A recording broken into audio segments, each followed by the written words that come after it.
नमस्कार दोस्तों। अगस्त का जो महीना था वो वृश्चिक राशि के लिए बहुत तरह से वे जैसा चाहते हैं उस तरह से आपने अनुभव किया होगा, मतलब पैसे के मामले में हो या फिर बाकी के जो भी बातें हैं जैसे कि आपका कार्य क्षेत्र। अब जाके जो सितंबर का महीना है वो किस प्रकार का होगा, क्योंकि सितंबर महीने में जो ग्रहण है वो होने जा रहा है। उसी प्रकार आपके राशि का जो स्वामी है मंगल, वो भी आपके व्यय भाव में आने वाला है। तो ये जो सभी ग्रह हैं इसके जो प्रभाव परिणाम है वो सितंबर महीने में किस प्रकार के होंगे आपके जीवन का। ऐसा कौन सा क्षेत्र है जो कि सबसे ज्यादा प्रभावित होने वाला है, सभी के बारे में डिटेल में चर्चा इस वीडियो में हम करने वाले हैं। तो सबसे पहले हम चर्चा करेंगे कि आपका जो स्वास्थ्य है मानसिक या के शारीरिक वो किस प्रकार का होता है। जैसे कि आपके राशि का जो स्वामी है मंगल, जो कि आपका षष्ठ भी है, आपके लाभ भाव में भ्रमण कर रहा है। 14 तारीख के बाद ये जो मंगल है ये आपके व्यय भाव में भ्रमण करेगा। उसी प्रकार राशि का जो अष्टम है बुध, जो कि आपके राशि का नंबर 1 का अशुभ फलदायी राहु है, ये आपके दशम भाव से 11वें भाव में भ्रमण करेगा या फिर एकादश भाव में भ्रमण करेगा दिन 15 तारीख के बाद। तो कुल मिला के देखा जाए तो यह जो महीना है इस महीने के करीबन 16-17 तारीख तक का जो समय है वो आपके लिए काफी मायनों में शुभ फलदायी साबित होगा। जो भी महत्वपूर्ण काम है, मतलब आपके महीने भर के जो भी महत्वपूर्ण काम है वो करीबन आप 14-15 तारीख के पहले अगर आप करते हो तो वो काफी इजी ही पूरे होते हुए नजर आएंगे। लेकिन उसके बाद का जो समय है वो थोड़ा आपको स्ट्रेसफुल साबित हो सकता है। ये जो मैंने बात कही इस पर गौर करना, ध्यान देना बहुत ज्यादा आवश्यक है, क्योंकि आगे रहते जो बातें हैं वो आपके लिए कॉम्प्लिकेट हो सकते हैं। देखिए यहाँ पर जो गुरु का जो बल है वो भी आपके लिए नहीं मिल रहा है, क्योंकि गुरु जो है वो आपके अष्टम भाव में भ्रमण कर रहा है शत्रु राशि में। तो इस महीने के करीबन 14-15 तारीख के पहले अगर आप जो बातें हैं महत्वपूर्ण जो भी महीने की होगी वो अगर आप करते हैं तो ईजी होगा, क्योंकि उसके बाद का जो समय है उसमें आपका घूमना फिरना ज्यादा हो सकता है, आपके काम नहीं बनेंगे, स्ट्रेस जो है वो थोड़ा ज्यादा बढ़ता हुआ नजर आएगा। तो इन चीजों पर थोड़ा सा ध्यान देना आवश्यक है, ये बातें ध्यान में लेना काफी महत्वपूर्ण होगी। इसके बाद हम चर्चा करेंगे कि आपका जो आर्थिक स्तर है वो किस प्रकार का होगा। जैसे कि 2 जो ग्रह है वो सबसे महत्वपूर्ण है आपके राशि के लिए। पहला जो है वो है बुध, जो कि आपका अष्टमेश है, आपका लाभेश है, आपके दशम भाव से 11वें भाव में क्रमण करेगा। और राशि का जो धनेश या के पंचमेश जो है गुरु, जो कि आपके अष्टम भाव में भ्रमण कर रहा है। तो कुल मिला के देखा जाए तो आर्थिक स्तर आपका ठीक ही रहेगा, बिल्कुल चिंता ना करें, कोई बड़ी समस्याओं का सामना करना नहीं पड़ेगा। हालांकि इस महीने में आपको कुछ इजी मनी मिल सकते हैं जिसके बारे में आपने सोचा नहीं था, उस प्रकार के कुछ अच्छे लाभ वगैरह मिल सकते हैं, महत्वपूर्ण इन्वेस्टमेंट भी हो सकती है।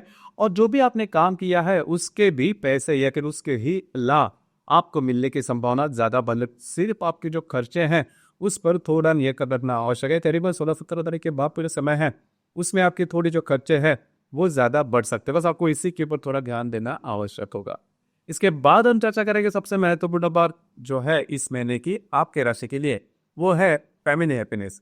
देखिए फैमिली हैप्पीनेस के बारे में अगर कहा जाए तो आपके चतुर्थ भाव में राहु भ्रमण कर रहा है, और जो आपका चतुर्थ से शनि जो कि आपके पंचम भाव में भ्रमण कर रहा है, हालांकि वो वक्री है। भी यहाँ पर एक सबसे महत्वपूर्ण बात, आपके चतुर्थ भाव में जो ग्रहण जो है उसका प्रभाव देखा जाएगा। तो 7 तारीख को होने वाले जो ग्रहण है वो आपके चतुर्थ भाव में ही होने वाला है। तो घर के जो लोग हैं उनके साथ जो बातें प्रॉब्लम है काफी ज्यादा बढ़ सकती है। फिर घर के बारे में अगर कोई डिस्प्यूट भी चल रहा है वास्तु से रिलेटेड तो उसकी जो प्रॉब्लम है वो भी ज्यादा बढ़ सकते हैं। आपको चौकन्ना रहना बहुत ही ज्यादा आवश्यक होगा। खास करके घर का जो मामला है वो थोड़ा ज्यादा स्ट्रेस आपको दे सकता है। उसी प्रकार घर के जो लोग हैं उनके साथ इंटरेक्शन जो है इसमें भी थोड़ी कमी आ सकती है, मिसअंडरस्टैंडिंग वगैरह होने की संभावना काफी ज्यादा बन है। उसी प्रकार आपके घर में अगर कोई बड़े बुजुर्ग किसी व्याधि से पीड़ित है तो उससे रिलेटेड जो बातें हैं वो और भी कॉम्प्लिकेटेड हो जाएगी। ध्यान रखिए, इन चीजों पर ध्यान देना बहुत ही ज्यादा आवश्यक है। हालांकि 7 तारीख का जो ग्रहण है वो होने वाला है, लेकिन इसका जो प्रभाव है वो करीबन संपूर्ण महीने में देखा जाएगा। तो इन चीजों पर थोड़ा गौर करना आवश्यक होगा। उसी प्रकार जो भी अगर आप रिलेशनशिप में है उसके बारे में अगर कहा जाए तो रिलेशनशिप का जो मामला है उसमें आपने देखा होगा कि पिछले करीबन 1 आध महीने में रिलेशनशिप कुछ ठीक नहीं चल रही है। रिलेशनशिप में छोटी मोटी बातों को लेकर जो प्रॉब्लम है वो देखे जा रहे हैं। इस महीने के करीबन 13-14 तारीख तक ये जो बातें वो होगी। उसके बाद जो नॉर्मल बातें जो है मतलब आप में और जो भी आपके सामने व्यक्ति है उनमें जो हार्मनी है वो काफ़ी अच्छी देखी जाएगी। अगर आपको नई रिलेशनशिप की शुरुआत करनी है तो उसके बारे में कुछ सोचना है तो करीबन 16-17 तारीख के बाद उसके बारे में आप सोच सकते हो, उसके पहले नहीं, क्योंकि जो बातें हैं वो ठीक नहीं है। उसी प्रकार जो गर्भवती महिला है उन्होंने खुद के स्वास्थ्य के बारे में थोड़ा ध्यान देना होगा। स्वास्थ्य की छोटी मोटी समस्या हालांकि आपने देखा भी होगा करीबन अगस्त के महीने में इसकी स्वास्थ्य से रिलेटेड या फिर आपके मेंटल स्ट्रेस से रिलेटेड जो बातें हैं वो थोड़ी हो रही थी, लेकिन इस महीने के करीब 16-17 तारीख के बाद जो बातें हैं वो नॉर्मल होती हुई नजर आएगी। उसी प्रकार जो विद्यार्थी वर्ग है उन्होंने हमेशा की तरह थोड़ा एफर्ट देना आवश्यक होगा।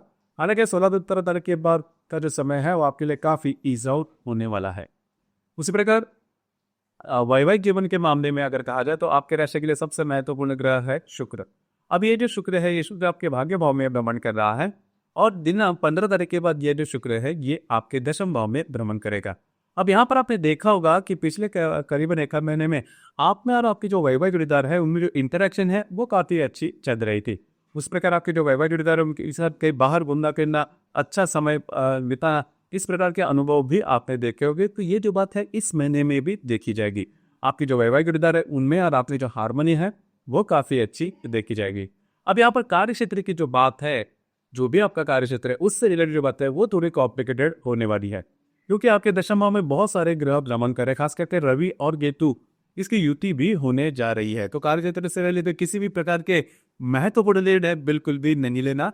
उस प्रकार आपको लग सकता है कि वहां पर के जो लोग आपके सहकर्मी या कि वरिष्ठ होंगे वो आपसे ज्यादा काम ले रहे हैं, आप पर बहुत ज्यादा अन्याय हो रहा है, आपके काम के कदर नहीं की जा रही है। लेकिन इन चीजों पर, इन बातों से थोड़ा सा दूर रहना, क्योंकि इस महीने में अगर इस प्रकार की बातों में अगर आप जाते हो, इमोशनल होते हो, तो आपको इसका खामियाजा भुगतना पड़ सकता है। तो थोड़ा सा पेशेंस से रखिए, जो बातें हैं वो धीरे धीरे धीरे नॉर्मल होती हुई नजर आएंगी। तो इन चीज़ों पर थोड़ा सा आपको अमल करना आवश्यक होगा।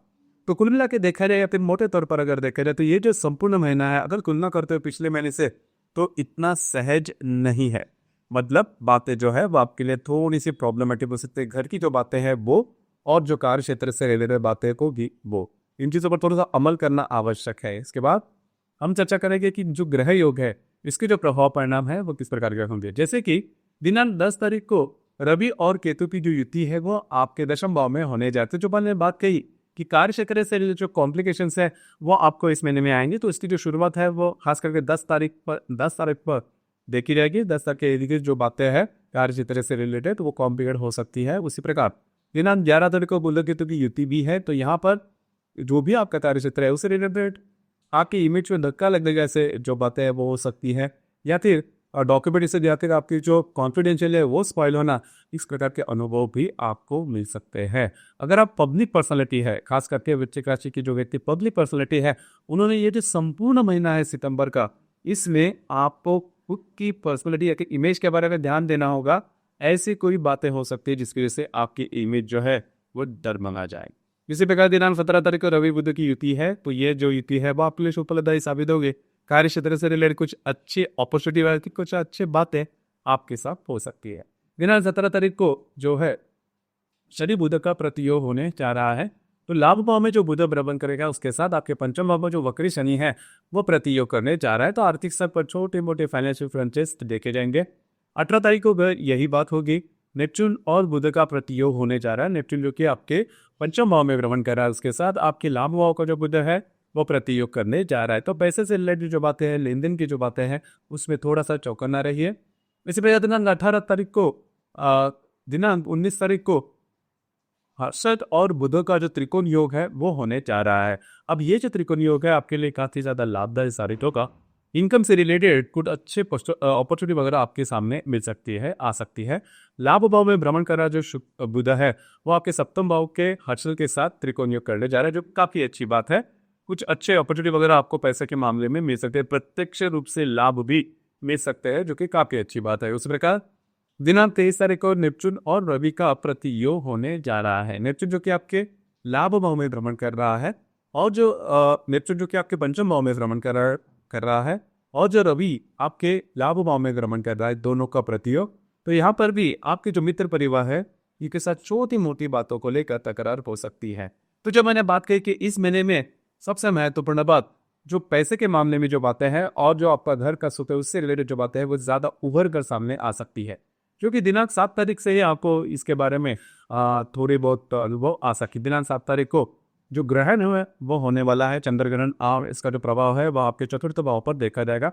तो जो भी मैंने बातें की कि घर के जो लोग हैं उनके साथ मिसअंडरस्टैंडिंग होना, घर के जो बड़े बुजुर्ग हैं उनके स्वास्थ्य के बारे में जो प्रॉब्लम है वो आ सकती है। उसी प्रकार कुछ लिटिगेशन अगर आपके चल रहे हैं वास्तु से रिलेटेड, तो वो भी ज्यादा आप लोगों को हो सकते हैं, ध्यान रखिए। इसी प्रकार दिनांक 21 तारीख को जो अमावस्या है वो आपके दशम भाव में होने जा रही है।